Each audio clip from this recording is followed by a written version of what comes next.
Time has expired. Mr. Wittman is recognized for 5 minutes. Well, thank you, Mr. Chairman. I'd like to thank our witnesses for joining us today. The past two administrations and Congresses have formally designated the CCP's atrocities against the Uyghur people as genocide and crimes against humanity. And when we fail to confront the face of evil, that is the CCP, and the genocide is still underway, then our job is unfinished. The CCP, I believe, bears full responsibility for the terrible suffering of the Uyghur people, and they must be held accountable.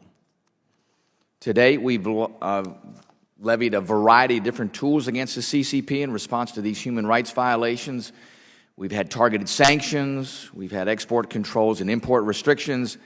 However, I would argue that none of these measures have in any way, shape, or form affected the behavior of the Chinese Communist Party. These have been ineffective and insufficient. It hasn't changed the CCP's calculus towards Xinjiang.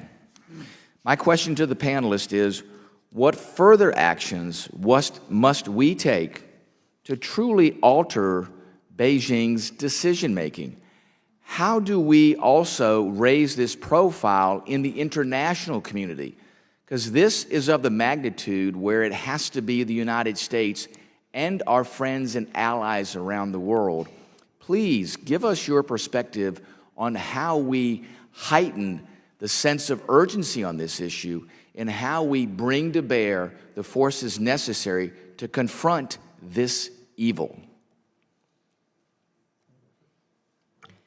Thank you, Representative Wittman, for that question. I'll briefly start. I think it's an incredibly important point. To respond to the level of threat that is currently facing the Uyghur people, we need a global and coordinated strategy, and that has been missing thus far. There needs to be greater coordination for the targeted sanctions that exist and also the import restrictions. There should be a process by which we are also, in the U.S. context, evaluating the efficacy of the measures that have already been put in place. The Director of National Intelligence could be tasked, for example, to collect intelligence specifically to that and to share that with respective parties. We can also be working to share intelligence with other governments to help share and create a like-minded approach to what needs to be done. We also believe that it's very important for there to be, much as has been stood up in the context of Ukraine, Burma, Syria, an independent investigative mechanism or a commission of inquiry to look into the crimes that are currently being perpetrated by the Chinese government. That information will help put a spotlight, but also, to your point, mobilize the will of others to act together to try to save these people's lives. I'll turn it over to Nuri. A couple of thoughts on this. One is a global aspect. For example, the European countries in EU, Germany, Italy, for example, need to step up to the plate.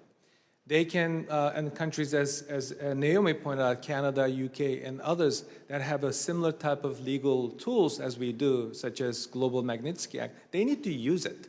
And also domestically, as I noted in my opening remarks, Uyghur Human Rights Policy Act need to be fully implemented. To date, we only went after 10, we announced 10 Global sanctions. That should be expanded to the banks for financial transactions. That should be expanded to the network. We also need to put pressure on the business community, the high-tech community, Silicon Valley to be exact. They're finding ways to still sharing technology, still providing hardware, software support. We need to close the loopholes, and this committee can do that. Very good. Thank you. Dr. Zenz? The key is to impose a cost for evil doing. Otherwise, it will not stop. And there's no guarantee that the cost will change the course, but it's the best strategy we have. Firstly, there has to be a personal cost paid by those perpetrating. There have to be sanctions, more sanctions, not just on Chen Quanguo, but there have to be sanctions on government officials in Beijing who are now directly implicated with internal evidence. Secondly, besides personal cost, there has to be a national cost.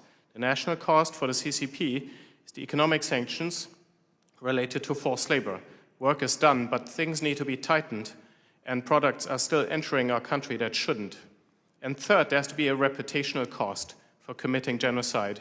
And that requires, in my opinion, besides the multilateral approach and more pressure at the UN, I think the United States can be actually more strategic in the way it works with other countries at the UN in Geneva. But I think the administration also needs a stronger public communication for the American public. There needs to be much more engagement with the American domestic public. Thank you, Dr. Sands. Mr. Chairman, I yield back.